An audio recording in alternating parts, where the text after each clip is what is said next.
Hey, it's Jake from the Houston Outlaws. I'm here to answer all your questions for the Twitch All Access AMA. Let's just get right into it. Ancor OW asks, how do you manage your mental state to stay calm and sharp on the stage? It's a good question. I think a lot of it comes down to, like lifestyle things, like being well rested and eating the right amount of food and at the right times in the day to have like the right energy level on stage.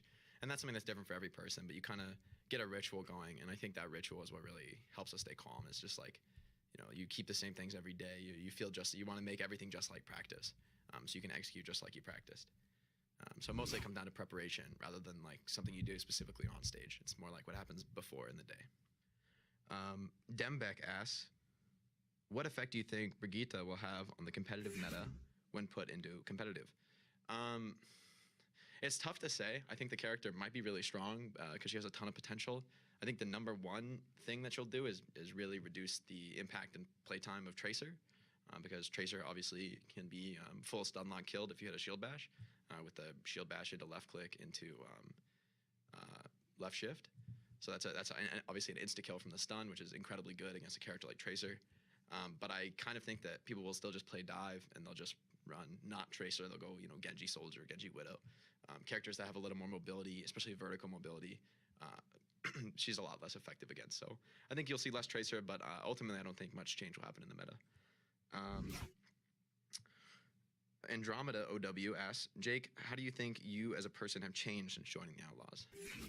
That's an interesting thing to think about. I think I've learned a lot from my teammates. It's probably like the best way to think about how I've changed personally, and my coaches, about how to be the best team player I can be, from what I practice and how I conceive of the game to like how I am in game, like how I calm and how I work together with my teammates. And I think that's something that obviously I'm continually looking to improve, but I feel like there's so many great players on the team in not just ability to play the game, but in how they act as teammates. People who've really inspired me and been role models to me on my team. So it's awesome to play with players like that. And I just feel like if anything, I've just learned from them and emulated what they do. Azox OW asks, what kind of aim practice do you usually do before a game? I always play like a little bit of training range on like a few characters, just get comfortable with mechanics again. Very basics for 5-10 minutes, and then I'll usually go play some deathmatch games on the few heroes that I expect to be playing in the match. Again, just to like get back into another warm up. I kind of avoid playing ranked before matches. Just personally, I prefer DM and training range. That usually does it for me. On top of that, we usually have a pre-match scrim, so we can like really simulate the competitive environment. El Trio 1 asks, what was your favorite memory of the Texas tour? I think the coolest memories from the Texas tour were honestly just like being on the bus. I mean, it was awesome to meet fans, but it was really also cool to like just spend time with my teammates in a setting that was like, totally not about the game. Obviously, none of us are playing the game for like 3 days. And I think being with my teammates in like a different setting than I usually am was really cool, to like get to know them a little better. Yeah, that was probably my favorite. I don't know, that's not really a specific memory, but I think overall just hanging out with the team in Texas was just a lot of fun. It was exactly the break I needed. Ikari OW asks, what was the hardest obstacle to overcome on your path to pro? I think the hardest obstacle for me was probably just like being efficient enough with my work that I could pursue the professional gaming path while also being a full-time college student. I think like once I had been successful in competitive play as a full-time college student, I felt like I really developed my time management skills in that time to be, succeeding academically, but also finding the time to play Overwatch. I think they say, if you want something done, ask a busy person. And I think I really learned the meaning of that at that time in my life, because, just trying to fit in as many things as you can. There's only so many hours in the day. You have to just get more efficient and work smarter, not harder.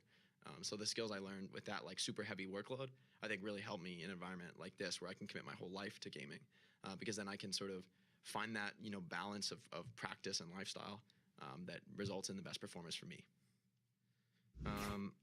Neon Jelly Toast, I like the username, asks, who do you feel like you synergize most with on the Outlaws? I mean, I think everyone synergizes with Yuri just killing everyone on the other team. That's a great team play mechanic for me.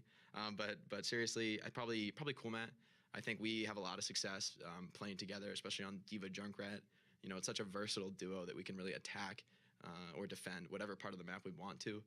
based on the situation. So I feel like our flexibility and our team play is it's just a ton of fun to play with Coolmat. Honestly, it's a pleasure. Safe asks, Seiff, I think Safe asks, favorite map and why it's your favorite one? Question mark. My favorite map is Junkertown because it is my ancestral homeland. Sandwich Boy 98 asks, of all the games you could have chosen to pursue a career in, why did you choose Overwatch? I kind of knew I wanted to pursue the pro career in Overwatch even before the game was like released to the public. I was like, super sad not to get in the beta, and I was like thinking about Overwatch all the time before it came out, because I knew that mostly it was because Blizzard. Honestly, like I knew that Blizzard is a developer that just doesn't allow their games to fail. They always like not only do they put out the highest quality products most consistently, but they also continue to support them, continue to develop them after release, and no matter what, they don't just let a game go by the wayside. If it's not what fans expect, they're going to keep working until it is. So like when a company like Blizzard announces a game, you just know it's going to be a great game. And also I had played TF2 before Overwatch, so I knew that the arena shooter genre was really what I was looking for in competitive play. HackCam asks, do you like pineapple on pizza? Not really. Like, it's not my favorite, but I don't mind it. I don't know. People are way too crazy about that stuff. And, well, thanks for asking your questions, guys. Hope you enjoyed your AMA on the All Access Pass. I'll catch you later.